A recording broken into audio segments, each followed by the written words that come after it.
aga pisut hiljem seisis ülemleitnant Lukas polkovnik Schröderi ees.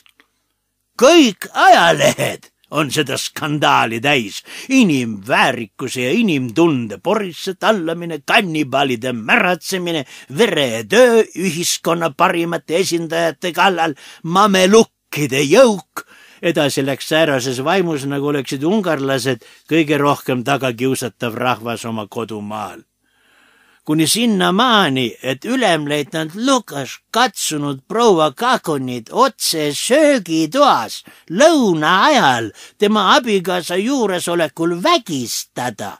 Ta olevat tema abikaasat mõõgaga ähvardanud ja sundinud meest oma naisele käterätiku suhu toppima, et naine kisa ei teeks.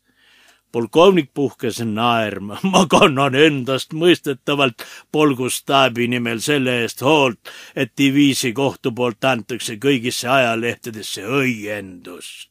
Õiendused lähevad veel täna käiku ja ma arvan, et olen teinud kõik võimaliku asja summutamiseks, mis nende Ungari tsiviilajakirjaniku lurude tõpraliku teguviisi pärast päeva korrale on kerkinud.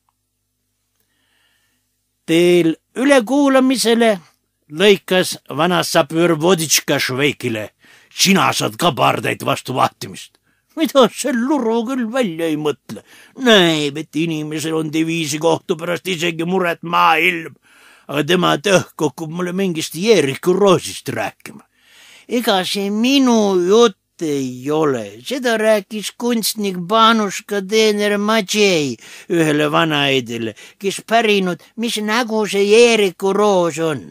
Teener siis rääkiski, võtke kuiva lehma sitta, pange taldrikule, valage veega üle ja kui läheb roheliseks, ongi Jeeriku Roos valmis, kaitses ennast Šveik. Ega mina seda plära välja mõtelnud, kuid ma pidin ju millestki rääkima, kui me ülekuulamisele läksime. Ma tahtsin sind, Voditška, ainult trööstida. Sinust ka kellegi trööstijat, ütles Voditška ja sülitas põlastavalt. Inimesel on pea musta muret täis, kuidas sellest pontrast ja värgist välja pääseda, et nende madjari molkustega sotid sirgeks teha. Tema tahab inimest mingi lehmasitvaga trööstida. No mismoodi ma nendele madjari lorudele kätte maksan, kui ma pokris istun? Kõigile lisaks peame veel varriseri mängima ja kohtu uurijale seletama, et ma pole madjaritele midagi teinud, mul pole nende vastu miskit viha ega vaenu. See vennikes on hullem kui koera elu. Eile oli meiega ülekuulamisel täpi pealt samasugune mees. Kui kohtu uurija küsis, mis ta eraelus tegi, vastas ta, tegin juures tuult. Ja niiviisi üle poole tunni, kuni kohtu uurija hakkas taipama, et mees tõmbas Gržitši nimelise sepa juures lõõtsa ja küsis uuesti, te olite siis sepa abimees. Mees aga vastu, ei olnud habemees, öövahil Franta Hüpšil oli habe ees. Pärast ülekuulamist urises kohtu uurija Ruller. Uurimine teie asjas lõpetatakse ja te mõlemad lähete tagasi oma väeossa, kus saate distsiplinaarkorras oma karistuse ja lähete marsirooduga rindele. Pärast tähendas sapöör Voditška Šveikile pahaselt. Pagane pihta, Šveik, ma olen kole vihane, et nad meid süüdi ei mõistnud. See kukub ju sedasi välja, nagu oleks meie üle ainult irvitatud. Nagu poleks kogu lament madjaritega tuhkagi väärt. Ja meie võitlesime nagu lõukoerad. See oli lõpuks täitsa mehine konflikt. Tõesti häbilugu, et meid vabaks lasti. Kumbki suundus oma väeossa ja hüvastijätul ütles Šveik Voditškale. Kui sõda on läbi, eks tule vaatama.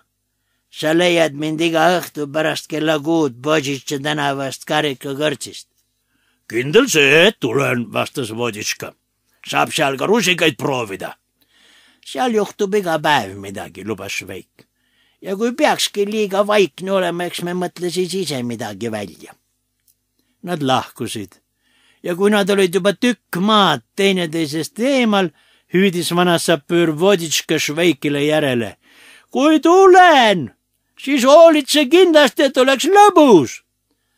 Šveik hüüdis vastu, tule aga kindlasti, kui sõda läbi.